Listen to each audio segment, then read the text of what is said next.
ښکلي کلي په وروستي سر کې هلته چې شنهوالی ختمېده او د سیند خړه غاړه پیلېده یو زوړ او مات د خټو کور ولاړ و. دا کور داسې ښکارېده لکه هره شېبه به د باد له یوې سپې سره راولوېږي. د چت واښه او زړې تختې به د باران په ورځو کې سورې سورې کېدل او د ژمي یخ بادونه به لکه بې بلنې مېلمانه دننوتل. د دې کور مشر رحمت ګل یو 4 کلن سړی چې د ژوند سختي او هغه له وخته مخکې زوړ کړی و. د هغه ملا تل درد کاوه او د لاسونو سخت پوستکي یې د مزدورۍ کیسې کولې.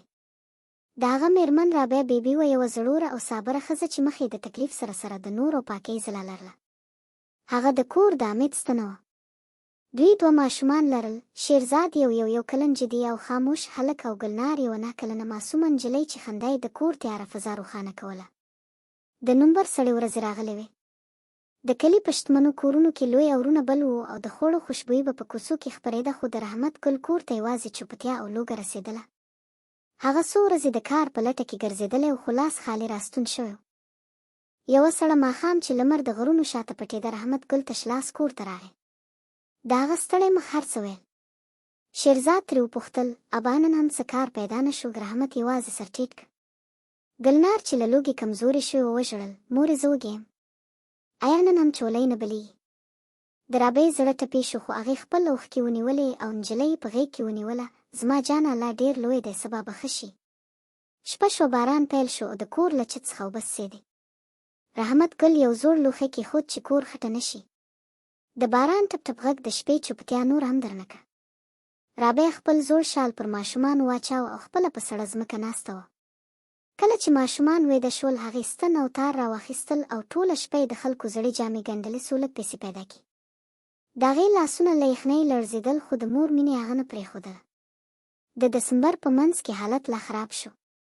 یوه ورځ ګلنار بې هوښه کېدله، نو رابعه د کور هر کونج وکتلو او په یو زاړه لوښي کې 2 وچې ډوډۍ موندلې. هغې په احتیاط سره 4 ټوټې کړې. خو شیرزاد ولیدل چې مور یې نه خوري.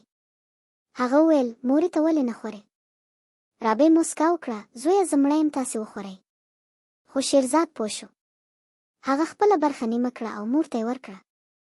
د رابعې له سترګو اوښکې روانې شوې، د درد او ویاړ اوښکې. هغه شپه سخت طوفان راغی. د کور چت نیمه راولوېد او باران لکه سیلاب دننه راننوت.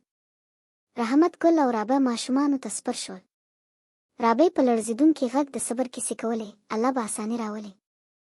او رښتیا هم د هغې دا بې ځوابه پاتې نه شوه.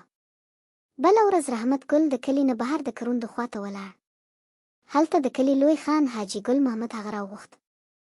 رحمت وډار شو، خو د حاجي صاحب سترګو کې مهرباني وه. هغه وویل: له نن وروسته به زما په ځمکو کې کار کوې او هره ورځ به د کور لپاره وړ هم وړې. رحمت ګل له خوشحالۍ وژړل. هغه ورځ چې کور ته راستون شو، د اوړو بوره یې په اوږه وه.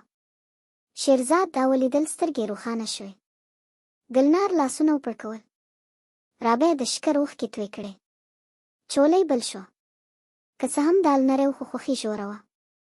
ورو ورو ژوند بدل شو. رحمت ګل کار کاوه، رابعه ګنډل کول شیرزاد زده کړه پیل کړه او ګلنار بیا موسکی شوه. چت لا هم څڅېده، خو د کور زړونه نور نه څڅېدل.